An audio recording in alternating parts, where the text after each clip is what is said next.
राधे राधे, जय श्री कृष्णा, जय लक्ष्मी माता। नमस्कार दोस्तों, कैसे हैं आप सभी। उम्मीद करते हैं आप सभी बहुत बढ़िया होंगे। तो दोस्तों, सनातन धर्म में कुछ तिथियां ऐसी होती हैं जो केवल पंचांग की तिथि नहीं होती, वे हमारे अतीत, वर्तमान और भविष्य तीनों को जोड़ने का सेतु होती हैं। माघ मास के कृष्ण पक्ष की अमावस्या, जिसे हम माघी अमावस्या और मौनी अमावस्या के नाम से जानते हैं, साल की उन दुर्लभ और पवित्र अमावस्याओं में से एक है जब यह माना जाता है कि आकाश और पृथ्वी के बीच एक सूक्ष्म मार्ग खुल जाता है।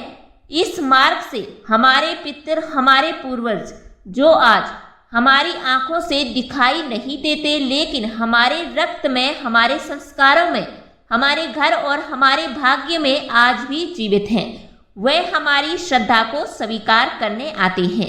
आज का मौन सिर्फ चुप रहने का नाम नहीं है, यह वह मौन है जहां शब्द नहीं, भाव बोलते हैं। आज जल में डाला गया तिल केवल तिल नहीं होता, यह पितृ ऋण से मुक्ति, कुल की रक्षा और वंश की उन्नति का प्रतीक माना गया है। पुराणों में कहा गया है, मौनम तर्पणम दानम च अमावस्या समृद्ध, अर्थात मौन, तर्पण और दान तीनों मिलकर जीवन की रुकावटों को हटाते हैं और सुख समृद्धि के द्वार खोलते हैं। रविवार की मौनी अमावस्या का विशेष महत्व। प्रिय भक्तों, इस वर्ष मौनी अमावस्या रविवार के दिन पड़ रही है। रविवार सूर्यदेव का दिन, तेज ऊर्जा और पितृ तत्व का दिन, इसी कारण इस अमावस्या का प्रभाव और भी अधिक शक्तिशाली हो जाता है। लेकिन इस दिन पीपल और तुलसी जी की पूजा निषेध मानी जाती है। तो प्रश्न उठता है, पूजा कैसे करें, दीप कहाँ जलाएं, क्या करें और क्या नहीं। आज के इस वीडियो में आपको हर उत्तर मिलेगा। शास्त्र सम्मत, सरल और व्यवहारिक मौनी अमावस्या की प्रातःकालीन विधि।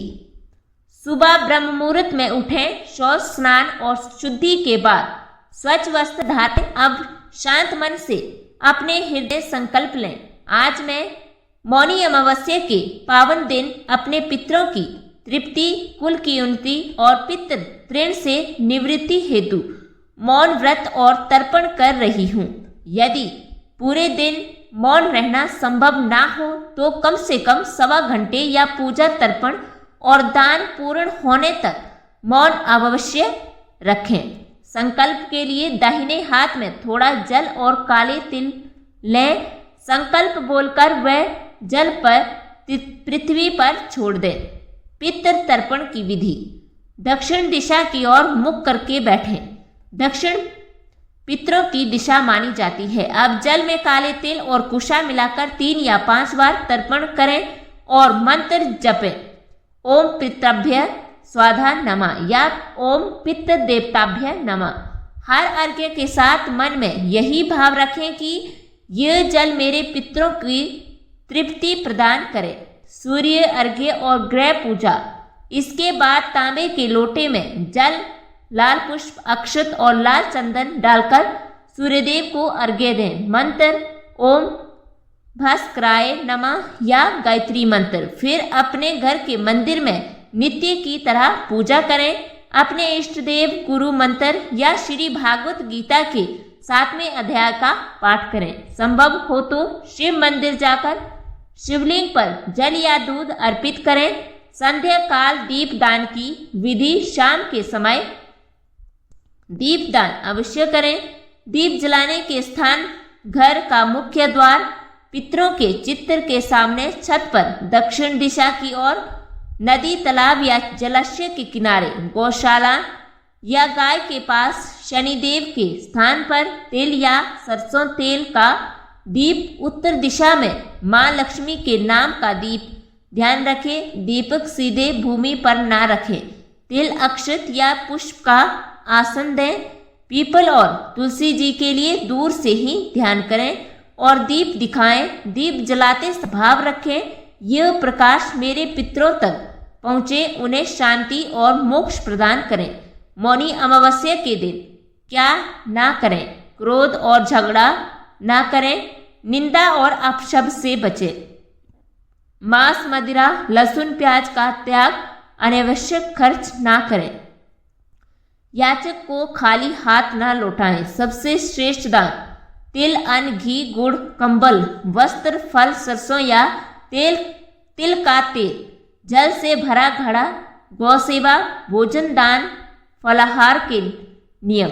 व्रती साधक मौन रखते हुए शाम को फलाहार करें। आलू, लौकी, कुट्टू फल और ड्राई फ्रूट्स आवश्यकता हो तो सेंधा नमक।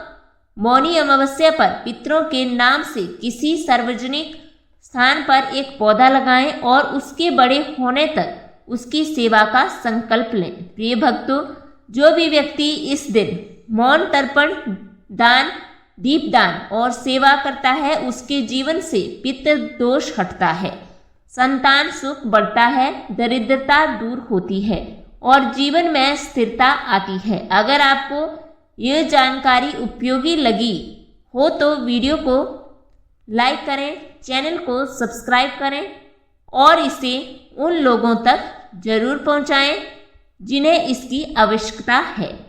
ओम पितृ देवताभ्य नमः। आप सभी पर पितरों की कृपा बनी रहे। ये तमाम जानकारी जन रुचि को ध्यान में रखकर दी जा रही है। ज्योतिषी और उपाय, धर्म के उपाय और सलाहों को अपनी आस्था और विश्वास पर आजमाएं। वीडियो का उद्देश्य मात्र आपको बेहतर सलाह देना है।